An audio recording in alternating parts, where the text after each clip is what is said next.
এবং গলায় রয়েছে সোনার হার এবং টিপ। এই সেই জাগ্রত মা মনসা। আপনারা দেখা মাত্র ভিডিওটি শেয়ার করে একবার বলুন জয় মা মনসা। জয় মা মনসা।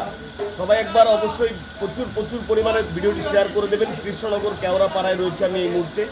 যে যেখান থেকে দেখছেন, হিন্দু ভাই রাম রাম, মুসলমান ভাই সালাম। জাগ্রত দেবতা হচ্ছে আমাদের মা মনসা। চাঁদ সদাগর পুজো দেয়নি বলে তার বংশকে ধ্বংস করে দিয়েছিল এই সেই মা মনসা। কেউ অহংকার অবহেলা করবেন না। অহংকার পতনের মূল। অহংকার না করে মাকে একবার মন থেকে ডাকুন, তাতেই মিলবে শান্তি। আপনি প্রবলেমে রয়েছেন, মাকে ডাকুন, মায়ের পুজো করুন। আজকে শ্রাবণ মাসের লাস্ট শনিবার। এই দিনে যে বা যারা মায়ের পুজো করবে, মা তাদের সব মঙ্গল করবে, তাদের সংসারে শান্তি এনে দেবে। এই সেই জাগ্রত মা মনসা। ভিডিওটি দেখা মাত্রই শেয়ার করে দেবেন। অবশ্যই হাতে টাইম থাকলে একবার বলবেন জয় মা মনসা। দক্ষিণে যা করবে